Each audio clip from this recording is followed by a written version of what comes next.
Sa ilalim ng magniningning na spotlight ng Gala Parangal, nakatayo si Luningning sa gitna ng bulwagan ng San Sebastian Elementary School at ang kanyang puso ay puno ng kagalakan dahil ang tropeyong Guro ng Taon, ang bunga ng 18 taon niyang paghihirap ay mahigpit niyang yakap sa kanyang mga kamay.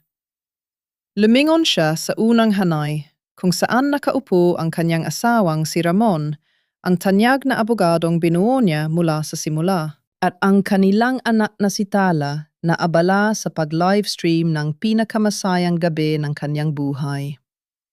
Ngunit bago pa man makababa si Luningning mula sa entablado ang maringal na gabi, ay biglang bumasag sa pag-akyat ni Ramon na sa halip na bulaklak ay nagdala ng put sa kanyang mga mata.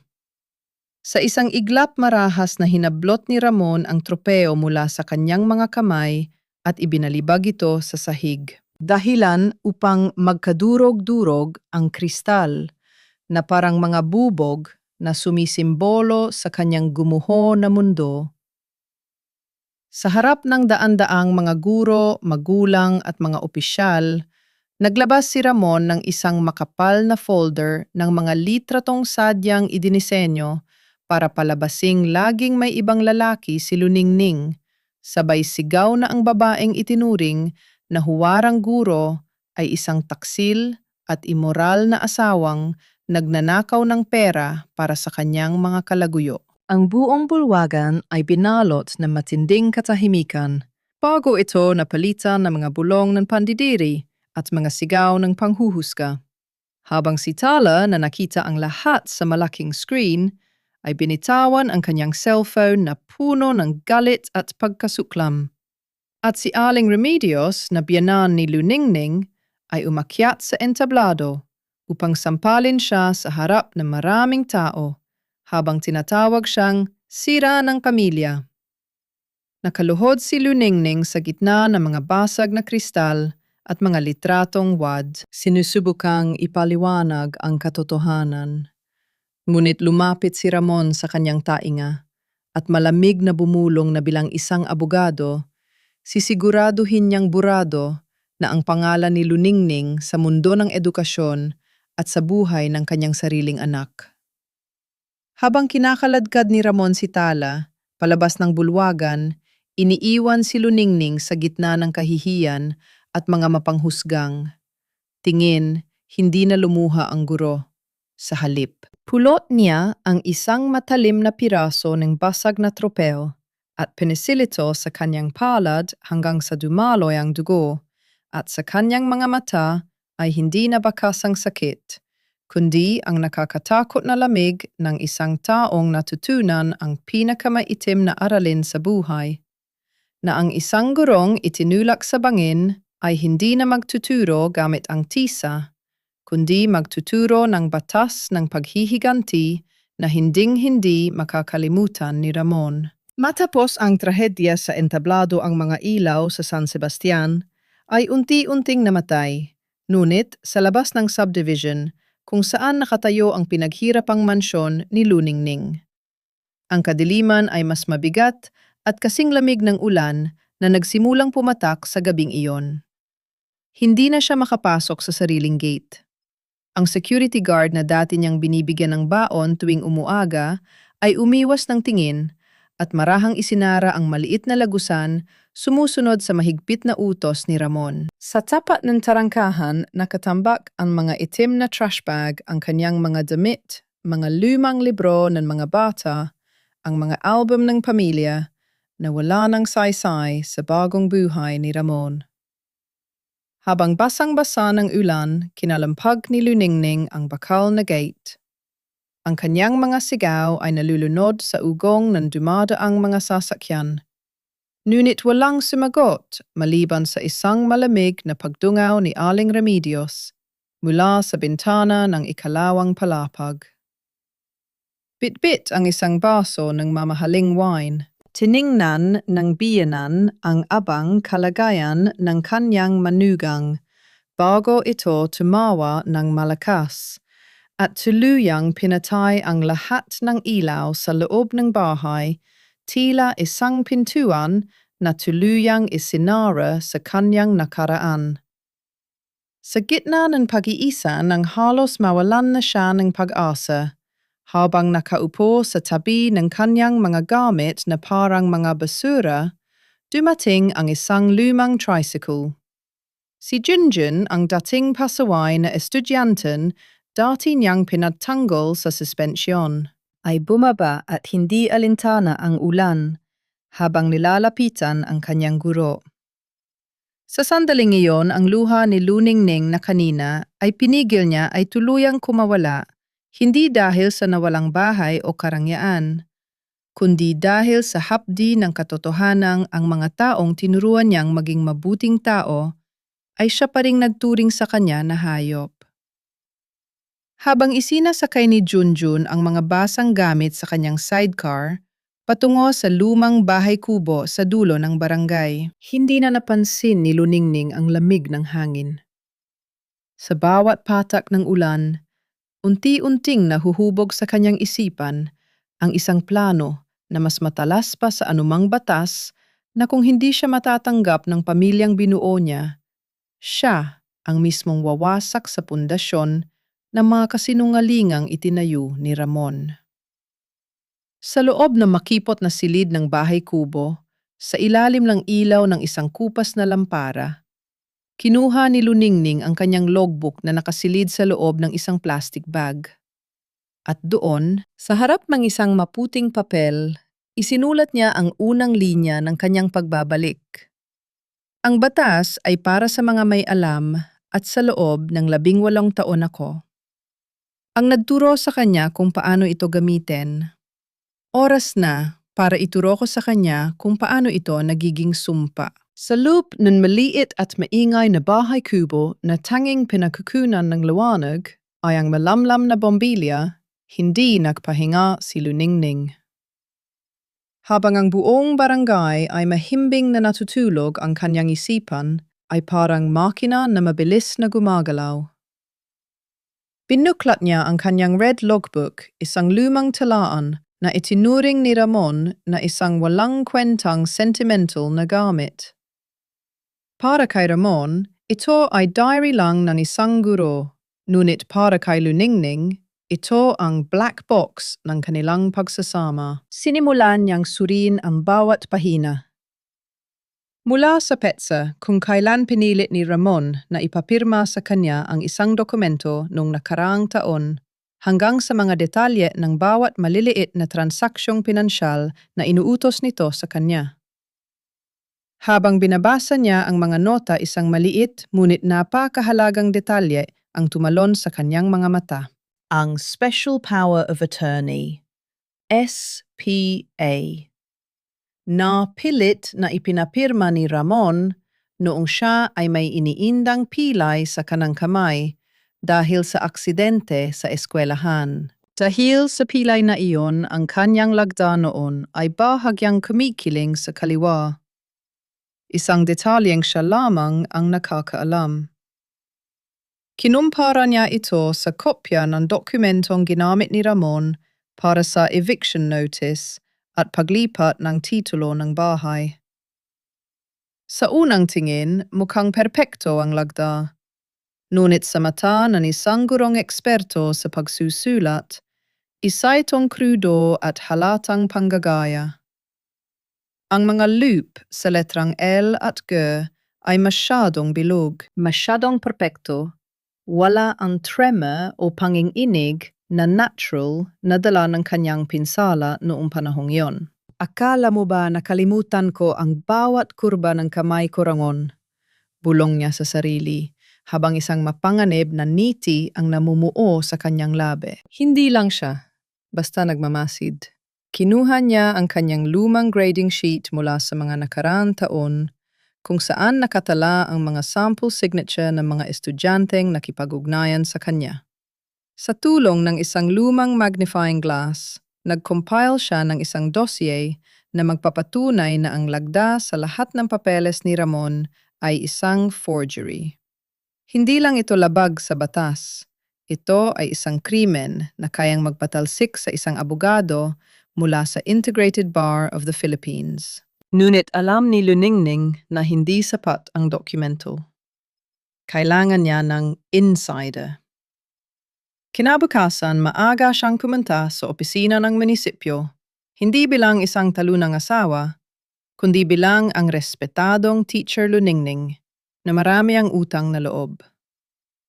Sa tulong ng isang dating estudyante na ngayon ay nagsisilbi bilang clerk sa registrar ng lupa, nalaman niya ang isang nakakagulat na katotohanan. Si Ramon ay hindi lang nagpeke ng lagda. Ginamit din nito ang pangalan ng kanyang inang si Remedios para itago ang mga ari-ariang nakuha sa iligal na paraan. Habang naglalakad siya pauwi, nasalubong niya si Clarice, ang kalagyo ni Ramon, na noon ay may dalang mga legal na dokumento para sa opisina ni Ramon.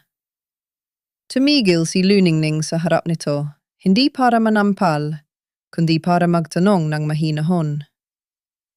Clarice, alam mo ba kung bakit laging sarado ang drawer ni Ramon sa tuwing kailangan mo ng pirma niya?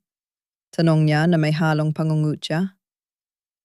Baka dahil nandoon ang kopya ng mga dokumento ong ikaw ang gagawing scapegoat kapag bumagsak na ang lahat. Napatigil si Clarice, ang muka ay naguluhan. Iyon ang unang binhi ng pagdududa na itinanim ni Luningning. Pag-uwi niya sa kubo, hindi siya natulog.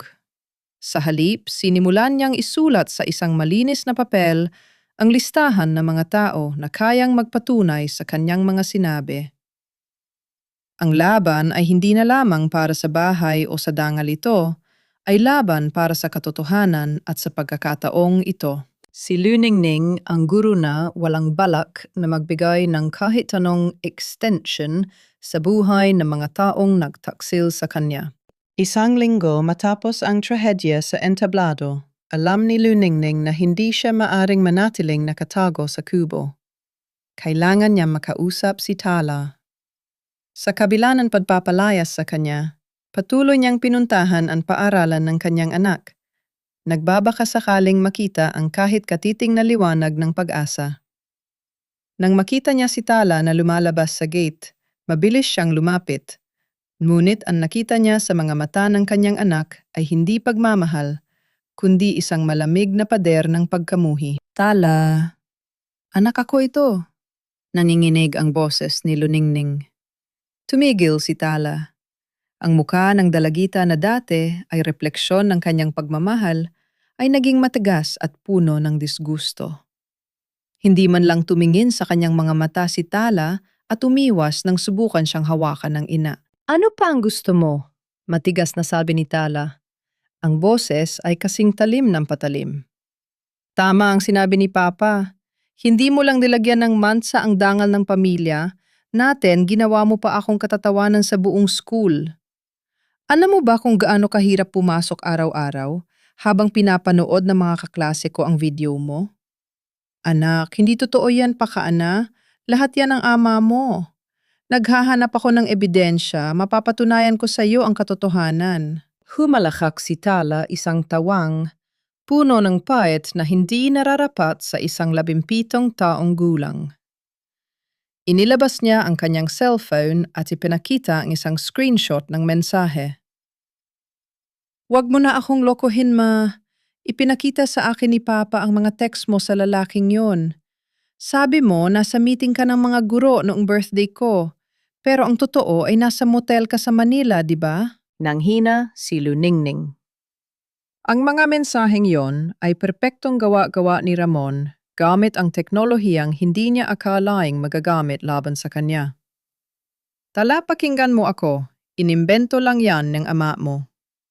Tama na, sigaw ni Tala, na ikinalingon ng mga estudyante sa paligid.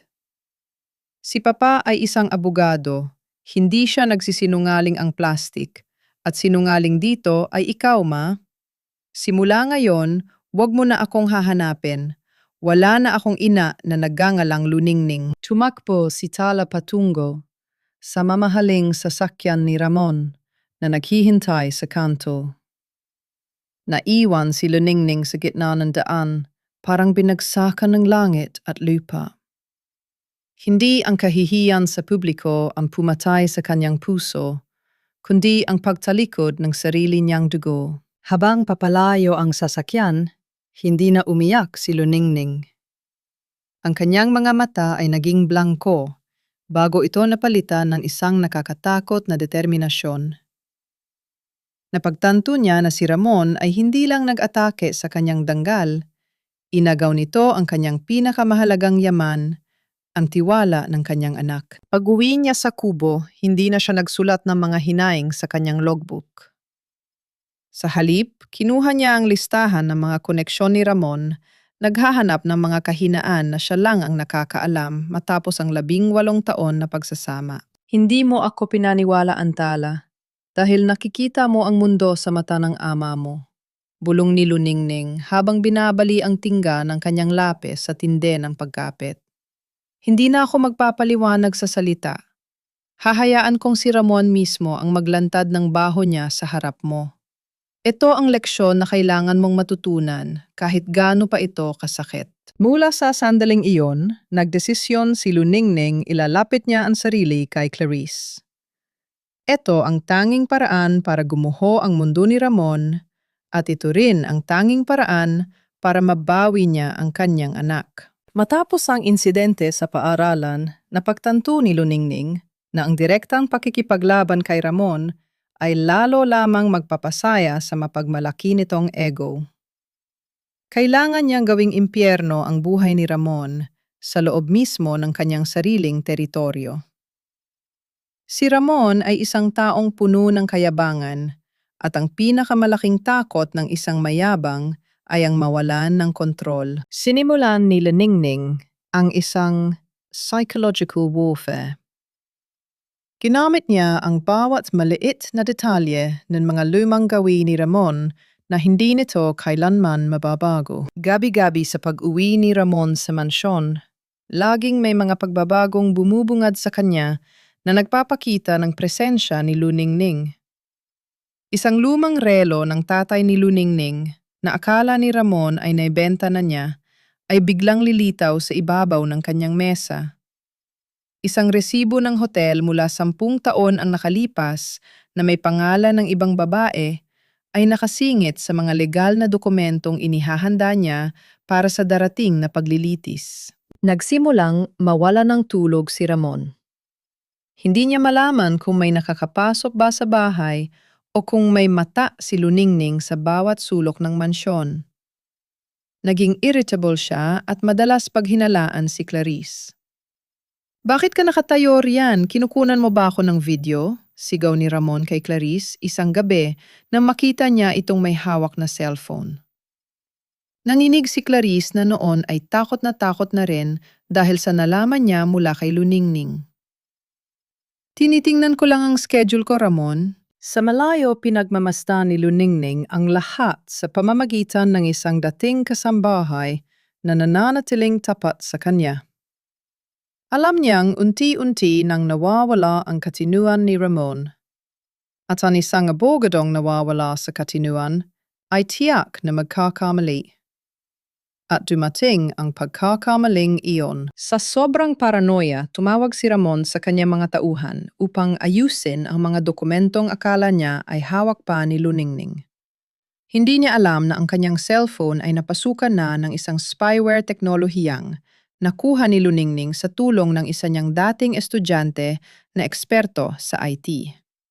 Bawat pag-uusap, bawat plano tungkol sa iligal na pagbebenta ng lupa sa mga kumpanya ng basura ay nare-record at diretsong napupunta sa database ni Luningning. Ngunit ang rurok ng kabanatang ito ay nang magpadala si Luningning ng isang regalo kay Ramon. Hindi ito bomba o pagbabanta. Ito ay ang lumang fountain pen na ibinigay ni Luningning kay Ramon nung pumasa ito sa bar exam. Sa katawan ng panulat may nakaukit na maliit na mensahe. Ang katotohanan ay patuloy na nagsusulat kahit gusto mo nang huminto. Hinawakan ni Ramon ang panulat at ang kanyang mga kamay ay nanginginig sa matinding kaba. Tumingin siya sa salamin at nakita ang sariling mukha na hapay ang mga mata ay may maitim na anino ng pagod at takot. Napagtanto niya na si Luningning ay hindi lamang bumabawi ng katarungan, itinuturo nito sa kanya kung paano mabuhay sa isang bangungot. Sinusundan niya ako, bulong ni Ramon sa sarili, habang nakatingin sa bakanteng silid. Wala siya rito, pero alam niya ang bawat galaw ko. Sa dilim ng mansyon, nagsimulang makita ni Ramon ang anino ni Luningning sa bawat sulok. Hindi ito multo, ito ay ang refleksyon ng kanyang sariling konsensya. Nanalo si Luningning sa unang round.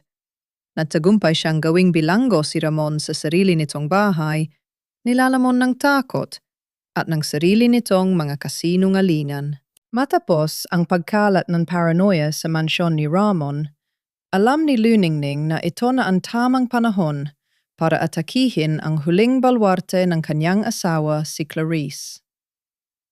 Si Clarice ay hindi lamang basta kalaguyo. Siya ang mata at tainga ni Ramon sa mga legal na usapin. Sa isang tagong cafe sa Makati, nagkita ang dalawa. Sa pagkakataong ito, hindi na nakasuot ng mamahaling damit si Clarice. Bakas sa kanyang mga mata ang pagod at ang takot sa lalaking dati niyang sinasamba. Bakit mo ako pinapunta rito, Luningning? Tanong ni Clarice, pilit na nagpapakitang gilas ng tapang, ngunit nanginginig ang mga kamay. Inilabas ni Luningning ang isang folder. Hindi lang ako ang biktima, Clarice. Ikaw rin. Alam mo ba kung bakit laging pinapirmahan sa iyo ni Ramon ang mga dokumentong may kinalaman sa lupa? Dahil sa oras na may pumutok na iskandalo, ikaw ang nakapirma. Sa mata ng batas, ikaw ang dami at ikaw ang kakasuhan. Pinuksan ni Clarice ang folder. Ang mga dokumento ay naglalaman ng prenuptial agreement at power of attorney na ginawang legal na armas ni Ramon para gawing piring si Clarice. Kung sakaling makulong si Clarice, ang magiging scapegoat ng lahat ng illegal na aktibidad ni Ramon. Hindi, sinabi niya sa akin na protektado ako. Bulong ni Clarice, unti-unting pumapatak ang luha. Sabi niya, mahal niya ako. Mahal niya ang sarili niya, Clarice, sagot ni Luningning ng mahinahon. Ginamit ka niya dahil alam niyang wala kang ibang matatakbuhan. Ngayon, tanungin mo ang sarili mo. Gusto mo bang mabulok sa kulungan para sa isang lalaking wala namang pakialam sa iyo o gusto mong mabuhay ng malaya? Tumahimik ang paligid. Ang hangin ay mabigat puno ng tensyon. Sa wakas, tumingin si Clarice sa mga mata ni Luningning. Ano ang kailangan mong gawin ko? Ibigay mo sa akin ang access sa kanyang private laptop at ang lahat ng recording ng kanyang mga transaksyon sa mga contractor ng basura. Kapag nakuha ko yon, sisiguraduhin kong lalabas ang katotohanan na ikaw ay biktima rin ng kanyang manipulasyon. Alok ni Luningning. Masyadong mapanganib ito. Kapag nalaman niya, hindi niya malalaman kung magiging magaling kang artista, putol ni Luningning. Clarice, ako ay guro. Alam ko ang kahinaan ng bawat estudyante ko. Si Ramon, ang kahinaan niya ay ang kanyang pagiging kampante. Sa loob ng ilang araw, magpapanggap kang sunod-sunuran pa rin sa kanya habang unti-unti nating nilalason ang bawat plano niya. Nagdesisyon si Clarice. Gagawin ko. Pero pangakuan mo ako, Luningning, ililigtas mo ako.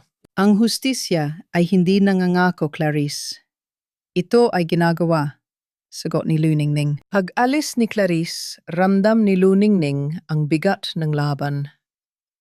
Hindi madaling magtiwala sa isang babaeng naging dahilan ng pagkasira ng kanyang pamilya.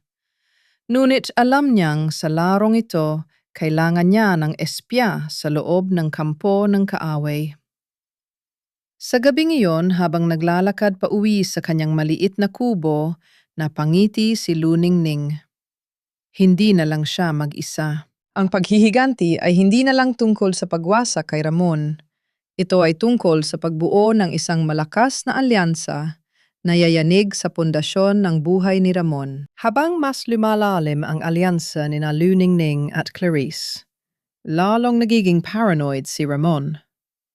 Ramdam niya na may hindi tama ang kanyang mga files sa opisina ay tila nababawasan at ang kanyang mga email ay tila may mga unauthorized access.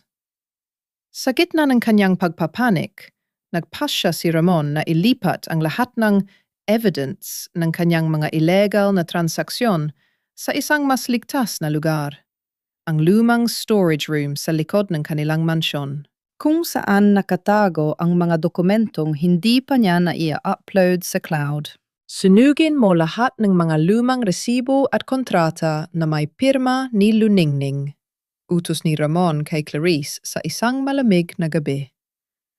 Ayokong may maiwang bakas na magagamit nila laban sa akin. Gawin mo ito bago sumapit ang umaga. Ito na ang pagkakataong hinihintay nila. Pagkaalis ni Ramon, dali-daling nag-text si Clarice kay Luningning. Nasa storage room lahat. Darating siya para siguraduhing sunog na ang lahat bukas ng umaga. Hindi nagpatumpik-tumpik si Luningning. Kasama ang ilang pinakakatiwala ang magulang na dating tinulungan niya sa kanilang mga kaso, palihim silang pumasok sa mansyon. Ngunit hindi nila layuning sunugin ang mga dokumento. Ang plano ni Luningning ay mas mapanganib. Sa loob ng storage room, habang abala si Clarice sa pag-aayos ng mga papeles, mabilis na kinunan ni Luningning ng litrato ang bawat pahina ng mga original contracts, ang mga dokumentong nagpapatunay na ang lupang ibinebenta ni Ramon sa kumpanya ng basura ay ipinagbawal na ng batas dahil ito ay isang protected wildlife site. Ma'am, kailangan na nating umalis. Paparating na si Ramon, sigaw ni Clarice. Bakas ang takot sa boses. Ngunit sa gitna ng kanilang pagtakas, biglang bumukas ang pinto. Ilaw ng flashlights ang tumama sa kanila. Si Ramon. Kasama ang kanyang mga tauhan, galit na galit ang abogado. Akala niyo ba ay hindi ko malalaman? Sigaw ni Ramon habang inilalabas ang isang lighter. Kung gusto niyo ng prueba, heto ang prueba. Itinapon ni Ramon ang lighter sa tumpok ng mga papel. Sa isang iglap, nagliyab ang silid. Mabilis na kumalat ang apoy. Sa kaguluhan, tinulat ni Ramon si Clarice na naging dahilan para matumba ito at maipit ang paa sa ilalim ng mga naglalagablab na kahoy.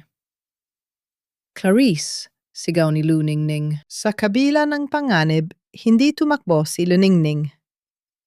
Kinuha niya ang fire extinguisher sa gilid at nilabanan ang apoy para iligtas ang kanyang alyado.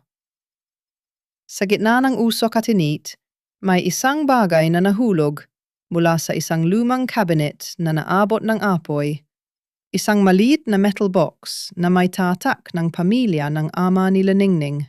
Dahil sa tulong ng mga magulang na nagabang sa labas, nagawa nilang makalabas bago pa lumaki ang sunog. Ngunit si Ramon sa kanyang pagmamadaling makatakas mula sa mga pulis na tinawag ni Luningning, ay hindi napansin na naiwan niya ang kanyang sariling briefcase sa loob ng nag-aalab na silid. Nakatayo si Luningning sa labas, hinihingal habang pinapanood ang paglamon ng apoy sa kanyang dating tahanan. Sa kanyang kamay, hawak niya ang metal box na nahulog kanina. Hindi ito nasunog. Ramon bulong ni Luningning habang nakatingin sa nagbabagang mansyon. Sinunog mo ang mga dokumento, pero hindi mo napansin na nilusaw mo ang sarili mong depensa. Sa loob ng metal box, natagpuan nila ang tunay na original land title na matagal nang hinahanap ng batas, ang titulo na magpapatunay na si Ramon ay nadnakaw ng lupa mula sa mga magsasaka.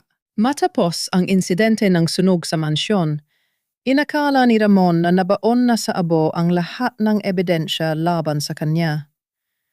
Buong pagtitiwala siyang nagtungo sa kanyang opisina, sinimulang balangkasin ang kasong isasampa laban kay Luningning para sa arson at trespassing.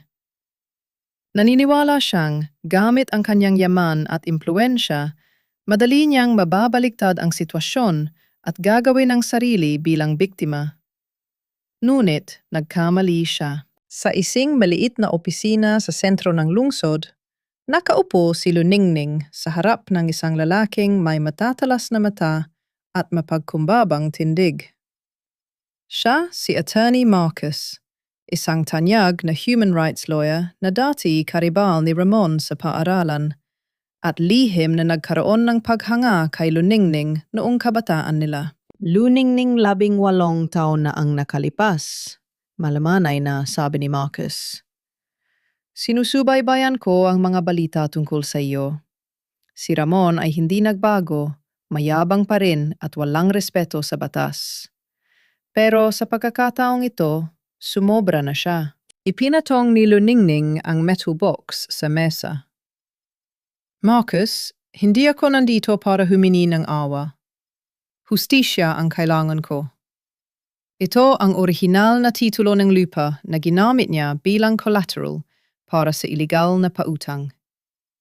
At ito, sabay abot ng isang makapal na folder, ay ang mga tala sa aking logbook na naglalaman ng bawat transaksyong madumi niya. Binasa ni Marcus ang mga dokumento at hindi napigilang mamangha. Paano mo nagawa ang lahat ng ito? Hindi lang ito basta ebidensya. Ito ay isang masusing investigasyon. Ang guro ay hindi kailanman nagpapalampas ng pagkakamali ng kanyang estudyante. Sagot ni Luningning na may malamig na determinasyon. At hindi ko palalampasin ang kasalanan ng taong ipinagkanulo ang tiwala ko. Tumayo si Marcus puno ng paninindigan. Akala ni Ramon siya ang pinakamagaling na abogado sa lungsod na ito. Pero nakalimutan niya ang batas ay hindi lang mga salita sa papel. Ito ay tungkol sa katotohanang pinilit niyang ibaon. Hindi natin siya kakasuhan dahil sa sunog. Kakasuhan natin siya dahil sa fraud, malversation of funds, at forgery. Samantala naghahanda si Ramon para sa isang press conference upang lalong siraan si Luningning. Kampante siyang hawak niya ang kapulisan. Ngunit pagpasok niya sa silid, nakita niya si Marcus na nakikipag-usap sa mga reporter. "Kumusta, Ramon?" Nakangiting sabi ni Marcus na walang bahid ng kabaitan. "Hindi ako nandito para mag-reunion. Nandito ako para maghain ng isang espesyal na supina para sa iyo." Tumawa si Ramon pilit na nagpapakita ng tapang sa harap ng mga kamera. "Marcus, nagbibiro ka ba ang dating asawa mo ay kasalukuyang iniimbestigahan sa kasong arson?" "Hindi siya ang iniimbestigahan, Ramon," sabay abot ni Marcus ng mga dokumento. "Ikaw ang sinusuri. Mayroon kaming warrant para halukugin ang opisina mo based sa ebidensyang ikaw ay nagpeke ng lagda ng iyong asawa para nakawin ang ari-arian ng komunidad." Nanigas si Ramon. Ang kanyang dugo ay tila nanayo. Nakita niya ang mga kamera na nakatutok sa kanya, ang mga reporter na naghihintay ng kanyang sagot. Sa unang pagkakataon, nakaramdam siya ng tunay na takot. Sinubukan niyang tumakas, ngunit napalibutan na siya ng mga pulis na hindi sakop ng kanyang impluensya. "Ramon, nagsimula na ang leksyon ngayong araw," bulong ni Marcus habang nilalagpasan ang naguguluhang abogado. "At sa pagkakataong ito, wala ka ng pagkakataong mag-take two." Pinanood ni Luningning mula sa malayo habang pinoposasan si Ramon. Walang ngiti ng tagumpay sa kanyang labi, tanging ginhawa lamang. Sa wakas ang anino ng panlilinlang na bumalot sa kanyang buhay ay tuluyan ng napawi. Sa loob ng selda, hindi matatahimik si Ramon. Kahit nasa likod siya ng rehas, hindi pa rin siya sumusuko. Gamit ang kanyang huling natitirang koneksyon sa labas, nagpadala siya ng mensahe sa isang korrupt na hukom na matagal na niyang hawak sa leeg. Ang plano, ipawalang bisa ang lahat ng ebidensyang isinumite ni Marcus sa pamamagitan ng pagdedeklarang inadmissible o hindi tinatanggap ng korte ang mga dokumento. Nang araw ng pagdinig, puno ang korte ng mga taong gustong masaksihan ang pagbagsak ng tanyag na abogado. Si Ramon, sa kabila ng kanyang sitwasyon, ay nakaniti pa rin. Alam niya ang takbo ng laro. Kapag ang hukom ay pabor sa kanya, ang kaso ay madidismiss at si Luningning ang lalabas na baliw. Habang naglilitis na pansin ni Marcus na pabor ang mga tanong ng hukom sa panig ni Ramon. Attorney Marcus, ang mga ebidensyang iprinisinta mo ay tila walang sapat na chain of custody, ani ng hukom. Maari itong ipawalang bisa, nanlumo si Marcus. Alam niyang may nangyayaring milagro sa ilalim ng mesa. Ngunit sa gitna ng tensyon, biglang tumayo si Luningning.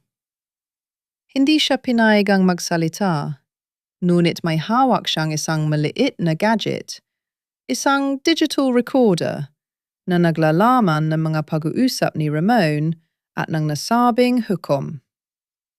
Ilang gabi lamang ang nakalilipas. Your Honor, matapang na pahayag ni Luningning, kung ang ebidensya ko ay kukwestiyonin ninyo, paano naman ang recording na ito?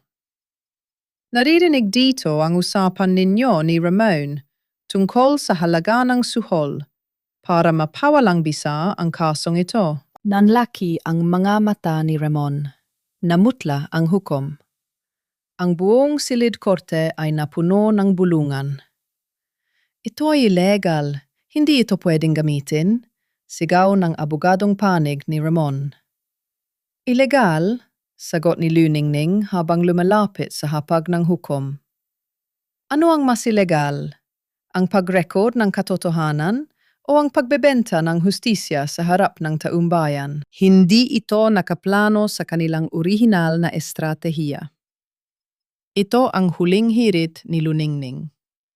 Ginamit niya ang bawat sentimo ng kanyang natitirang pera para sa isang private investigator na bantayan ang bawat galaw ni Ramon sa loob ng kulungan. Nalaman niya ang pagtatangkang suhulan ng hukom at bago pa man dumating ang araw ng pagdinig, na isumitenan niya ang impormasyong ito sa ombudsman at sa media. Dahil sa pagbubunyag ang hukom ay napilitang mag-inhibit o magbitiw sa kaso dahil sa conflict of interest. Ang pananatili ni Ramon sa labas ng kulungan ay tuluyan ng naputol. Ang kanyang huling alas ay naging sanhi ng kanyang mas malalim na paglubog. Habang inilalabas si Ramon ng mga gwardiya, wala na ang kanyang mapagmataas na niti. Galit na galit siyang tumingin kay Luningning, ngunit ang tanging nakita niya sa mga mata nito ay ang pagkadismaya ng isang gurong nakakita ng isang estudyanteng hindi kailanman natuto. Ramon! Bulong ni Luningning nang magkatabi sila sa pintuan. Sa batas ng tao, maari kang makalusot. Pero sa batas ng konsensya, ikaw na mismo ang humataw sa sarili mo. Nang gabing iyon sa loob ng kulungan, napagtanto ni Ramon na wala na siyang matatakbuhan. Ang lahat ng kanyang tinayong kasinungalingan ay naglaho na parang usok. Ang araw ng paghahatol ay hindi lamang maging isang legal na proseso. Ito ay naging isang pagtatanghal ng katotohanan. Ang korte ay punong-puno na mga taong dati ay humahanga kay Ramon, ngunit ngayon ay puno ng pagkamuhi sa kanyang mga ginawa. Sa loob ng silid nakaupo si Luningning kalmado, ngunit bakas ang pagod ng isang taong dumaan sa apoy. Sa kanyang tabi ay si Attorney Marcus, habang sa kabilang panig si Ramon ay nakaupo sa loob ng dock. Mukhang matanda, pagod at talo ng talo. Bago basahin ng bagong hukom. Ang hatol nagkaroon ng pagkakataon para sa final statements. Tumayo si Ramon. Pilit na pinapanatili ang kanyang dignidad bilang abogado, ngunit ang kanyang boses ay nangangatog. Ginawa ko ang lahat ng ito para sa pamilya ko, bulong ni Ramon, subalit agad itong pinutol ng hukom. Ang pamilya ay hindi kailanman nagiging dahilan para sa krimen, Attorney Ramon. Tugon ng hukom. Ngunit ang pinakamabigat na bahagi ay nang tumayo si Tala. Ang dalagita na nakasuot ng simpleng damit ay dahan-dahang naglakad patungo sa gitna ng korte. Ang lahat ay natahimik. Nakita ng lahat ang sakit sa kanyang mga mata. Ang sakit ng isang anak na nabuhay sa kasinungalingan ng kanyang ama. Tumingin si Tala kay Ramon. Papapalagi mong sinasabi sa akin na ang batas ang pinakamataas na kapangyarihan. Pero ngayong, nakikita ko ang lahat ang pagloko mo kay mama, ang pagpasipi ka sa mga dokumento, at ang pagtatangka mong sunugin ang lahat. Napagtanto ko na ang batas ay walang silbi kung ang puso mo ay bulok. Huminto si Tala at lumingon sa kanyang ina. Lumapit siya kay Luningning, hinawakan ang kamay nito at yumuko. Mapatawarin mo ako. Hindi ko nakita ang katotohanan dahil nakikita ko lang ang mundo sa pamamagitan ng mata ng taong akala ko ay bayani ko. Humagulgol si Luningning at niyakap ang kanyang anak. Sa harap ng hukuman, ang mga matigas na puso ng mga tao ay lumambot. Ang paghatol ay naging malinaw. Guilty sa lahat ng kaso estafa, forgery, at malversation of funds. Nang ilabas ng mga gwardiya si Ramon, hindi na siya nagreklamo. Tumingin siya sa kanyang asawa at anak sa huling pagkakataon. Walang galit, walang pot. Tanging pagsisisi lamang na dumating ng napakahuli. Luningning, tawag ni Ramon bago tuluyang isara ang pinto ng kulungan. Salamat, salamat dahil kahit na yon, ikaw pa rin ang nagturo sa akin ng huling leksyon. Ang paghatol ay hindi lamang pagkakulong ni Ramon. Ito ay padlaya ni Luningning at Tala mula sa anino ng isang taong nagbenta ng kanyang dangal. Nang lumabas sila ng korte, ang sikat ng araw ay tila mas maliwanag kaysa dati. Hindi nila nakuha ang lahat ng material na bagay na nawala sa kanila. Ngunit nakuha nila ang tanging bagay na hindi kayang bilhin ng pera ni Ramon, ang kapayapaan ng loob. Isang taon ang nakalipas matapos ang pagkakakulong ni Ramon. Ang San Sebastian ay hindi na ang bayan ng mga tsismis at panghuhusga. Ito ay naging saksi sa isang magandang pagbabago. Ang dating mansyon na pinag-agawan ng kasinungalingan ay ginawang Luningning Community Center, isang lugar kung saan ang mga batang mahihirap ay binibigyan ng edukasyon at pag-asa. Maga pa lang abala na si Luningning sa paghahanda ng blackboard. Nakasuot siya ng simple at malinis na uniforme. Sa bawat pagtupi niya ng kanyang mga lesson plan, ramdam niya ang kapayapaan na matagal niyang hinangad. Hindi na siya ang babaeng nakaluhod sa gitna ng mga basag na kristal. Siya na ngayon ang haligi ng kanyang sariling komunidad. Pumasok si Tala sa silid-aralan bit-bit ang isang tumpok ng mga libro. Hindi na siya ang dalagitang nagpadaig sa manipulasyon ng kanyang ama. Siya ay isa ng ganap na estudyante, desididong abutin ang pangarap na maging isang abogadong gagamit ng batas para sa kapakanan ng mga naaapi. Mahanda na ang mga bata, nakanghiting sabi ni Tala habang inaayos ang upuan. Handa na sila para sa iyong leksyon. Tumango si Luningning. Tumingin siya sa bintana, kung saan ang tanawin ay ang punong mangga na saksi sa lahat ng kanyang paghihirap. Alam niyang ang mga peklat sa kanyang mga kamay na dulot ng basag na tropeo noon ay mananatiling paalala ng kanyang nakaraan. Ngunit hindi na ito sanhi. Nang hapdi ito ay simbolo ng kanyang lakas. Pagpasok ng mga bata, tumayo si Luningning sa harap. Ang bawat mata ng mga estudyante ay nakatuon sa kanya ng may paghanga. Hindi siya nagsimula sa isang mahabang talumpati tungkol sa batas o krimen. Sa halip, isinulat niya sa pisara ang isang salita. Katotohanan. Mga bata, panimula niya ang kanyang boses ay puno ng otoridad at pagmamahal.